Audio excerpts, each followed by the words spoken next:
Students, welcome to click B. मैं अपूर्वा और हम क्लास 9th का सेकंड चैप्टर पढ़ रहे हैं is matter around us pure. Last lecture में बच्चों हमने डिस्कस किया था कि कंसंट्रेशन क्या होती है, ओके। और आज हम यहाँ पर कंसंट्रेशन का एक न्यूमेरिकल करने वाले हैं just to understand the concepts of concentration. तो यहाँ पर देखिए क्वेश्चन में क्या दिया है आपको कि a solution contain 40 gram of sugar, मतलब कितनी, एक सॉल्यूशन के अंदर कितनी शुगर प्रेजेंट है बच्चों, 40 grams and 320 gram of water. तो क्या आप यहाँ पे पता लगा सकते हैं कि सॉल्यूट क्या होगा और सॉल्वेंट क्या होगा। जैसा कि हमने लास्ट लेक्चर में पढ़ा था, सॉल्यूट का मतलब ऐसा पार्ट जो कि कम अमाउंट में प्रेजेंट हो। तो यहाँ पे कम अमाउंट में कौन प्रेजेंट है, शुगर। इसका मतलब शुगर क्या बन जाएगा बच्चों, सॉल्यूट बन जाएगा। जब बात आती है सॉल्वेंट की, तो ज़्यादा अमाउंट में कौन प्रेजेंट है, वाटर प्रेजेंट है, तो वाटर क्या बन जाएगा बच्चों, यहाँ पर सॉल्वेंट बन जाएगा। अब अगर मैं यहाँ पे बात करूँ तो क्वेश्चन में बोला है कि what is the mass by mass percent. क्या निकालना है अपने को, यहाँ पे mass by mass percent find out करना है। तो मास बाय मास परसेंट का फॉर्मूला हम देखेंगे तो देखो यहाँ सॉल्यूट आता है, यहाँ सॉल्यूशन आता है। अगर मास बाय मास दिया है तो दोनों को क्या कंसीडर करना पड़ेगा बच्चों, हमें यहाँ पे मास कंसीडर करना पड़ेगा। और ये जो परसेंट है मतलब यहाँ पर क्या कर देंगे, हम इंटू 100 कर देंगे, ठीक है। अब ये भी समझ में आ गया कि फॉर्मूला ये है। तो देखो मास और सॉल्यूट तो पता है, क्वेश्चन में लिख दिया है यहाँ पे कि 40 ग्राम है, क्वेश्चन में एज इट इज गिवन है। बट प्रॉब्लम कहाँ आएगी, मास और सॉल्यूशन फाइंड आउट करने में कि सॉल्यूशन का मास कैसे फाइंड आउट करेंगे। तो देखो सॉल्यूशन का जो मास होता है वो हमेशा किसके इक्वल होता है, सॉल्यूट और सॉल्वेंट। अगर इन दोनों को मैं ऐड कर दूँ तो क्या मिल जाएगा मुझे, सॉल्यूशन मिल जाएगा। तो अगर मैं इन दोनों के मासेस को भी ऐड कर दूँ तो मुझे भी क्या मिलेगा, फाइनली सॉल्यूशन का मास मिल जाएगा। तो इसीलिए यहाँ पर हम लिख सकते हैं सॉल्यूशन के साथ साथ solution is equals to solute plus solvent, and that means यहाँ पर आ जाएगा 40 plus 320 is equals to 360 grams, ठीक है। कि यहाँ पे 40 प्लस 320 किसके इक्वल आएगा बच्चों, 360 ग्राम के इक्वल आएगा, and that is equals to the mass of the solution. तो बस अपने पास सॉल्यूट का भी निकल गया, सॉल्यूशन का बस निकल गया, तो हम वैल्यूज पुट कर देते हैं। तो कैसे आएगी देखो, सॉल्यूट के लिए आएगी 40 अपॉन सॉल्यूशन के लिए आएगी 360 इंटू क्या आ जाएगा बच्चों 100, ठीक है। तो यहाँ पर 10 से 10 कैंसिल कर दो, 4 और 36 की कट जाएगा आपका 9 टाइम्स, तो आ जाएगा यहाँ पे 100 upon 9 and that is equals to 11.1%, ठीक है। तो ये क्या निकल गया अपना यहाँ पे, मास बाय मास परसेंट। तो हमारा कॉन्सेंट्रेशन का जो न्यूमेरिकल है वो यहीं खत्म होता है। अब हम नेक्स्ट यहाँ पर पढ़ेंगे सैचुरेटेड सॉल्यूशन। देखिए बच्चों हमने लास्ट लेक्चर के अंदर सॉल्यूशन के बारे में डिस्कस किया था। अब यहाँ पर हम पढ़ेंगे कि टोटल 3 टाइप के सॉल्यूशन होते हैं। कौन कौन से, एक तो जो यहाँ लिखा है सैचुरेटेड, फिर एक और होते हैं अनसैचुरेटेड, और इसके अलावा एक और होते हैं बच्चों सुपर सैचुरेटेड, ठीक है। ये 3 टाइप्स होते हैं। तो सबसे पहले हम एक इन जनरल एग्जाम्पल से समझते हैं, उसके बाद हम इनके जो एक्चुअल डेफिनेशन है वहाँ पर चलेंगे। तो देखो जैसे कि अगर आपका डेली रूटीन है कि आपको कितने आवर्स पढ़ाई करनी है, मान लो 6 आवर्स पढ़ाई करनी है, ठीक है। मतलब मेरा डेली का फिक्स रूटीन है कि मैं कितने आवर्स पढ़ूंगी, 6 आवर्स पढ़ूंगी, ठीक है। तो यहाँ पर ये जो 6 आवर्स है इसे क्या बोलेंगे हम, सैचुरेटेड स्टेट बोलेंगे। क्या बोलेंगे, सैचुरेटेड स्टेट, कि मेरे स्कूल के बाद मैं टोटल 6 आवर्स में पढ़ लेती हूँ। अब इसके बाद में 6 आवर्स के अलावा कितने, अगर मैं 6 आवर्स से कम आवर्स की बात करूँ, मान लो 4, 4.5, 5, 5.5, तो ये जो सारी वैल्यूज़ है मतलब इतने आवर्स, ये 6 से क्या होंगे बच्चों, कम होंगे। मतलब आपकी डेली की मैक्सिमम, मतलब आप डेली 6 आवर्स पढ़ रहे हैं, अगर आप उससे किसी भी दिन कम पढ़ते हैं, कम फिर वो 3 आवर्स भी हो सकता है, 2 आवर्स भी हो सकता है, तो उसे हम क्या बोलेंगे, अनसैचुरेटेड स्टेट। अनसैचुरेटेड स्टेट मतलब आप डेली जितना पढ़ रहे थे, अगर आप उससे थोड़ा भी कम पढ़ रहे हैं या बहुत कम भी पढ़ रहे हैं, तो उन सारी स्टेट को बच्चों हम यहाँ पर क्या बोलते हैं, अनसैचुरेटेड स्टेट बोलते हैं, राइट। तो ये जो होंगे मतलब 4 आवर, 4.5, ये सब जो होंगे इनको हम क्या बोलेंगे, ये सब हो जाएंगे बच्चों आपके यहाँ पर अनसैचुरेटेड स्टेट के अंदर।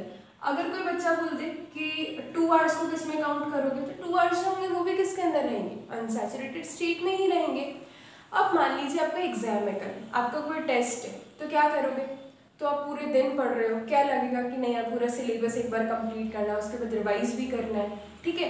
ऐसा क्यों हो रहा है? क्योंकि नेक्स्ट डे आपका एग्जाम है। तो मान लो आपने 6 आवर्स नहीं पढ़ के एग्जाम की वजह से आपने कितने आवर्स पढ़ाई करी? 8 आवर्स पढ़ाई करी।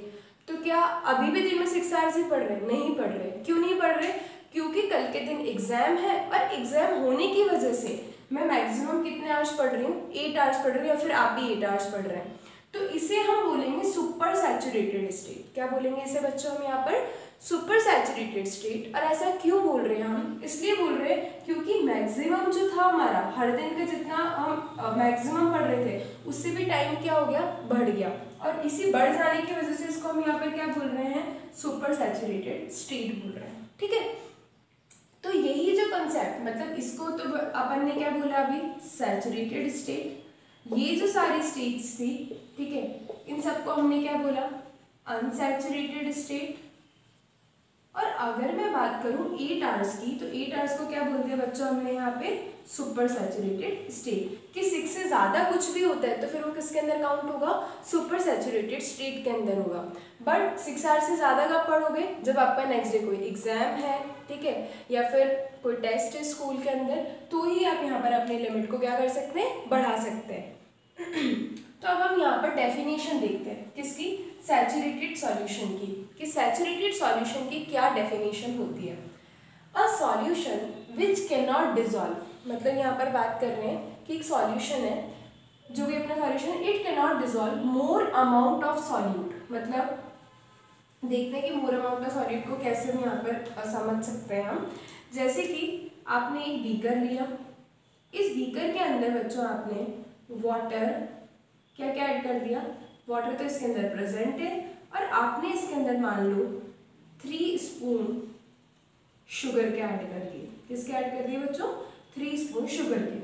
तो यहाँ पर ये बोल रहा है कि a solution which can not dissolve more amount of solute. कि यहाँ पर मान लो कि ये जो सॉल्यूशन बना है आपका, इसकी मैक्सिमम कैपेसिटी ही कितनी है? 3 स्पून शुगर डिजॉल्व करने की है। तो यहाँ ये बोल रहे हैं कि ऐसा सॉल्यूशन जिसके अंदर maximum amount of solute present हो। यहाँ पर सॉल्यूट क्या है बच्चों? अपना शुगर है, और इसकी मैक्सिमम कैपेसिटी भी कितनी मान रखी है हमने? 3 स्पून मान रखी है। तो हम यहाँ देखेंगे कि it can not dissolve more amount of solute. अगर एक नॉर्मल टेम्परेचर, मान लो कि ये सारी जो हम डिजॉल्विंग कर रहे हैं इसके अंदर, ये मैं बोल रही हूँ कि ये रूम टेम्परेचर पे कर रहे हैं। कहाँ कर रहे हैं बच्चों? रूम टेम्परेचर पे। तो मैं ऑब्जर्व करती हूँ कि ये मैक्सिमम कितने स्पून डिजॉल्व हो सकते हैं? 3 स्पून ही डिजॉल्व हो सकते हैं। तो ऐसे जो सॉल्यूशन होंगे जिसके अंदर मैक्सिमम सॉल्यूट प्रेजेंट है, ऐसे सॉल्यूशन को क्या बोलते हैं? हम यहाँ पे सैचुरेटेड सॉल्यूशन बोलते हैं। तो आई थिंक आया होगा आपको समझ में कि सैचुरेटेड सॉल्यूशन के अंदर maximum amount of solute present होना चाहिए। बच्चों अब हम समझेंगे यहाँ पे अनसैचुरेटेड सॉल्यूशन। देखो अनसैचुरेटेड स्टेट में क्या पढ़ा था अपन ने कि मान लो आपकी एक दिन की पढ़ाई 6 आवर्स हो रही है, तो 6 आवर्स से जो भी कम है, मान लो वो 2 आवर्स है, 2.5 आवर्स है, 4 आवर्स है, 4.5 आवर्स है, 6 से जितनी भी कम है उन सबको अपन ने कौन सी स्टेट बोला था? Unsaturated state. उसी टाइप से एक सॉल्यूशन जो हम लेके चल रहे थे, एक बीकर, और इस बीकर के अंदर बच्चों हमने एक शुगर सॉल्यूशन बनाया था। कौन सा सॉल्यूशन बनाया था हमने? Sugar solution. तो मैंने बोला था कि इसकी मैक्सिमम कैपेसिटी है यहाँ पे कितनी स्पून? 3 स्पून शुगर को आप इसके अंदर ऐड कर सकते हो। कितने स्पून को? 3 स्पून को। तो अगर यहाँ पे 3 स्पून से कम आप कितने भी स्पून ले लो, उसको कौन सा सॉल्यूशन बोलेंगे हम यहाँ पे? Unsaturated solution. क्योंकि यहाँ जो सॉल्यूशन है इसकी मैक्सिमम कैपेसिटी कितनी है बच्चों? 3 स्पून की है। तो अगर इससे कम 2 स्पून है, 2.5 स्पून है, कितना भी स्पून हो, 1 स्पून हो, तो उन सबको हम क्या बोलेंगे यहाँ पे? Unsaturated solution. तो ये डेफिनेशन देखते हैं। द सॉल्यूशन इन विच, ऐसा सॉल्यूशन जिसके अंदर amount of solute is less than the saturation level. तो यहाँ पर हम क्या देख रहे थे कि हमारा सॉल्यूट क्या था?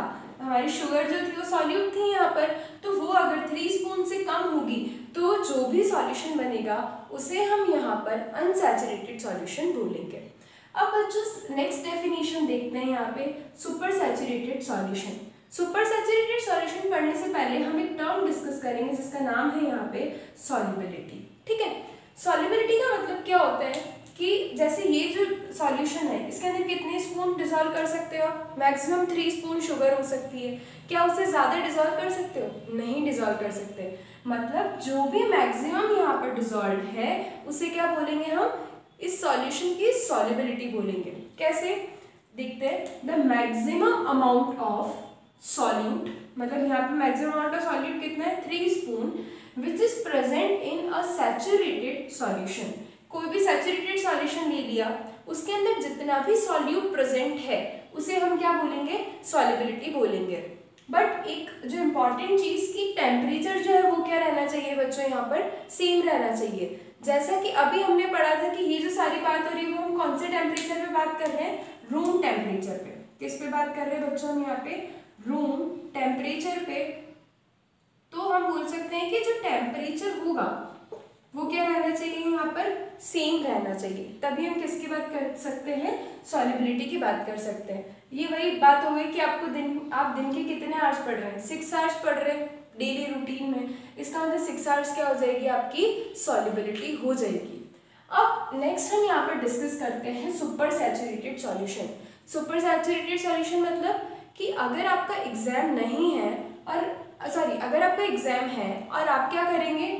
6 आवर्स से ज़्यादा पढ़ाई करेंगे तो उस स्टेट को हम क्या बोलते हैं? Super saturated state. बट आप क्यों ज़्यादा पढ़ रहे हैं? रीज़न क्योंकि आपका एग्जाम या फिर आपका टेस्ट है। उसी टाइप से सुपर सैचुरेटेड सॉल्यूशन के अंदर अगर आप टेम्परेचर इंक्रीज कर रहे हैं तो आप देखेंगे सॉल्यूट जो है वो ज़्यादा डिजॉल्व होने लग गया। इसका बहुत सिंपल सा एग्जाम्पल देते हैं हम कि मान लो हमने कंटेनर में वाटर लिया। अभी हम क्या बोल रहे थे? कितने मैक्सिमम इसकी कैपेसिटी है? 3 स्पून इसकी कैपेसिटी है। कितने स्पून है बच्चों यहाँ पे? 3 स्पून। अगर मैं बात करूँ कि ये जो 3 स्पून है इसको मतलब बढ़ा करके मैंने कितने स्पून डिजॉल्व कर दिया? 4 स्पून। तो क्या ये डिजॉल्व होगा? तो आपका आंसर होगा कि मैम ये तो नहीं डिजॉल्व हो सकता, केवल इसके अंदर 3 स्पून ही डिजॉल्व होगा। तो मैंने बोला कि इसको यहाँ पर गर्म कर दो। क्या कर दो? इस बीकर को यहाँ पे गर्म। तो जैसे ही आप गर्म करेंगे तो आप देखेंगे 4 स्पून भी डिजॉल्व हो रहा है, 5 स्पून भी डिजॉल्व हो रहा है, 6 स्पून भी डिजॉल्व हो रहा है। मतलब आप टेम्परेचर को चेंज करके कितना भी सॉल्यूट इसके अंदर ऐड कर सकते हैं। इसका सबसे सिंपल सा एग्जांपल है कि हमारे घर में जो चाशनी बनती है, ठीक है, कि बहुत सारी मिठाइयों के साथ जो चाशनी बनती है उसके अंदर आप क्या करते हैं? बहुत सारी शुगर ऐड कर देते हैं। फिर अब उसमें वाटर जब ऐड करते हैं तो कितनी भी शुगर हो उसके अंदर क्या हो जाती है? डिजॉल्व हो जाती है। क्यों डिजॉल्व हो रही है? क्योंकि आप उसको जो भी सॉल्यूशन है उसको आप क्या कर रहे हो? यहाँ पर हीट कर रहे हो। तो अब हम एक बार डेफिनेशन देखते हैं यहाँ पर सुपर सैचुरेटेड सॉल्यूशन की। सॉल्यूशन इन विच, ऐसा सॉल्यूशन जिसके अंदर अमाउंट ऑफ सॉल्यूट डिजॉल्व, कि जो भी आप सॉल्यूट डिजॉल्व कर रहे हो that is greater than it's solubility. इसके मान लो कि यहाँ पर इसकी सॉल्युबिलिटी कितने स्पून की थी? 3 स्पून की थी।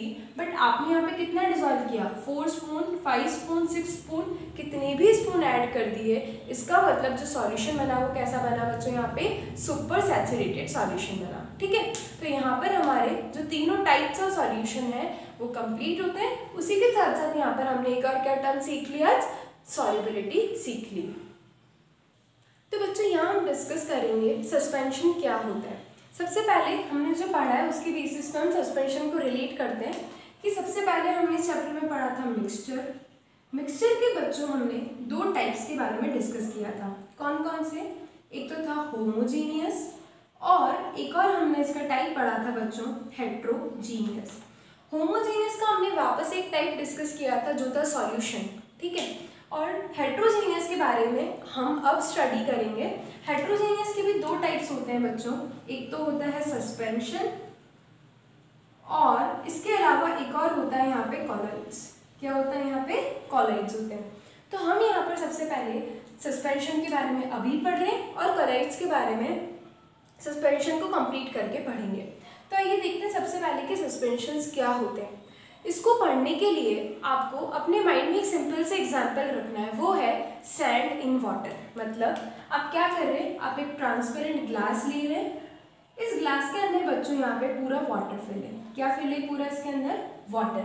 और अगर मैं इसके अंदर सैंड ऐड कर देती हूँ, क्या ऐड कर देती हूँ बच्चों इसके अंदर? सैंड। तो क्या बन जाएगा? ये सस्पेंशन बन जाएगा।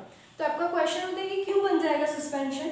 क्योंकि जो भी अपने सैंड ऐड करी वो सारी कहाँ आ जाएगी थोड़ी देर बाद, इस ग्लास के बॉटम में आ जाएगी। इसका मतलब कि ये क्या बन जाएगा, एक सस्पेंशन बन जाएगा। तो अब हम डेफिनेशन देखते हैं। It is a heterogeneous mixture. Heterogeneous mixture का मतलब क्या होता है बच्चों, ऐसा मिक्सचर जिसका कंपोजिशन नॉन यूनिफॉर्म होता है उसे हम हेट्रोजीनियस मिक्सचर बोलते हैं।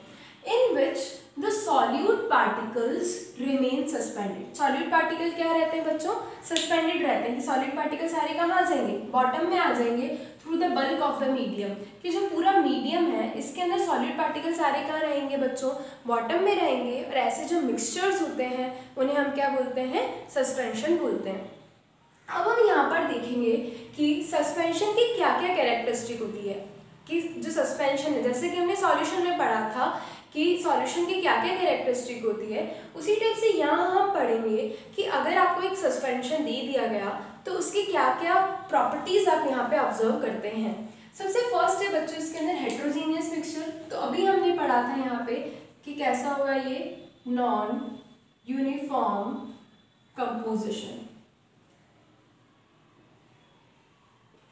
ये हम ऑलरेडी डिस्कस कर चुके हैं। जिसको अभी भी डाउट है समझने में तो वो बच्चे हेट्रोजीनियस मिक्सचर की डेफिनेशन को एक बार पढ़ लो, तो उसमें आ जाएगा आपको समझ में कि हेट्रोजीनियस मिक्सचर मतलब क्या होता है।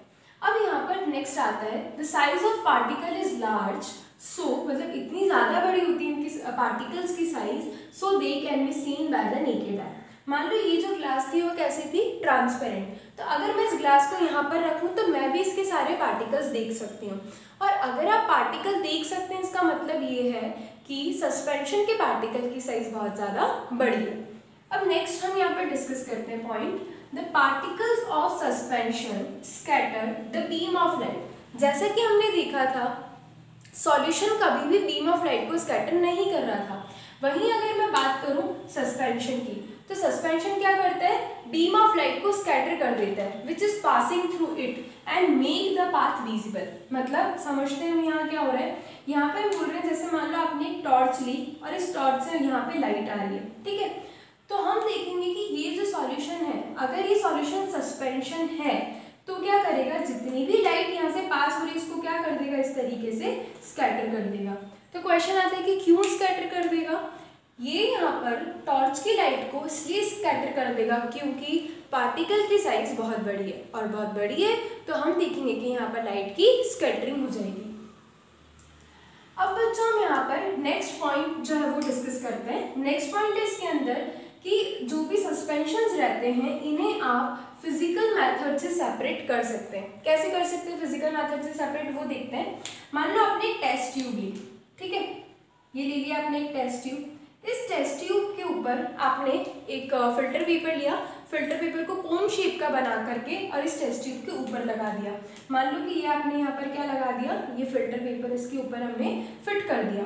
तो मैं यहाँ पर ऑब्जर्व करूंगी कि जैसे ही इस ग्लास का जो भी सैंड प्लस वाटर का जो मिक्सचर है, जैसे इसके अंदर डालेंगे हम तो क्या मिल जाएगा, यहाँ तो सारा क्या आ जाएगा बच्चों, वाटर आ जाएगा। और ये जो कोन बनाया आपने फिल्टर पेपर का, यहाँ पे सारी क्या इकट्ठी हो जाएगी बच्चों, सैंड इकट्ठी हो जाएगी। तो क्या आप इसके अंदर सैंड और वाटर को सेपरेट कर पा रहे हैं, बिल्कुल सेपरेट कर पा रहे हैं। और ये जो मेथड है इसे हम बोलते हैं फिल्ट्रेशन। क्या बोलते हैं इसे हम, फिल्ट्रेशन। इसका मतलब सस्पेंशन को आप फिल्ट्रेशन मेथड से क्या कर सकते हैं, सेपरेट कर सकते हैं। अब जो इसके बाद वाला पॉइंट है वो है बच्चों यहाँ पे, पार्टिकल्स आर सेटल्ड। जो भी पार्टिकल्स हैं they are settled down when left undisturbed. मतलब कि मान लो कि ये जो ग्लास है, ठीक है, मतलब ये ग्लास ली अपन ने, इस ग्लास के अंदर सैंड और वाटर दोनों प्रेजेंट है। क्या प्रेजेंट है बच्चों, सैंड प्लस वाटर। तो मैं यहाँ पर ऑब्जर्व करती हूँ कि ये जो सैंड प्लस वाटर है, अगर मैं इसको जैसे मान लो कि जैसे ही मैंने इस वाटर के अंदर थोड़ी सी सैंड डाली तो मैं देखूंगी आफ्टर 10 मिनट्स 10 और 10 मिनट्स मान लो कि 10 मिनट्स के बाद में यहाँ पे सारी सैंड जो है वो कहाँ आके इकट्ठी हो जाएगी, यहाँ पर आके इकट्ठी हो जाएगी, ठीक है। जैसे कि हमने सॉल्यूशन के केस में देखा था कि अगर आप एक ग्लास में सॉल्ट ऐड कर रहे हैं तो क्या होगा, थोड़ी देर बाद आप देखेंगे कि वापस से जो सॉल्ट है वो अभी भी वाटर के अंदर ही है। उसमें ऐसा थोड़ी होता है कि वाटर ऊपर और सॉल्ट नीचे, नहीं होता है। मतलब सॉल्यूशन के बारे में हमने पढ़ा था स्टेबल है। जब हम सस्पेंशन के बारे में पढ़ रहे हैं तो हम क्या देख रहे हैं इसके अंदर कि यहाँ पे जब आपने इसके अंदर सैंड को ऐड किया तो सैंड इसके बॉटम में आके इकट्ठी होगी। बॉटम में आके इकट्ठी हुई इसका मतलब ये कि सॉल्यूशन स्टेबल नहीं है, और नहीं स्टेबल होने की वजह से यहाँ पे सारे सॉल्यूट के पार्टिकल एक्यूमुलेट हो रहे हैं। तो इसीलिए कि अगर आप इसको बहुत टाइम तक नहीं डिस्टर्ब करते तो जो भी सारे सॉलिड पार्टिकल होंगे वो नीचे इकट्ठे हो जाएंगे। इट मीन्स जो भी सस्पेंशन होते हैं वो कैसे होते हैं बच्चों? Suspension is unstable. कैसे होते हैं? सस्पेंशन हमेशा अनस्टेबल होते हैं। तो यहाँ पर हमारे सस्पेंशन की सारी कैरेक्टरिस्टिक्स कंप्लीट होती है और ये वीडियो लेक्चर बच्चों हमारा यहीं कंप्लीट होता है।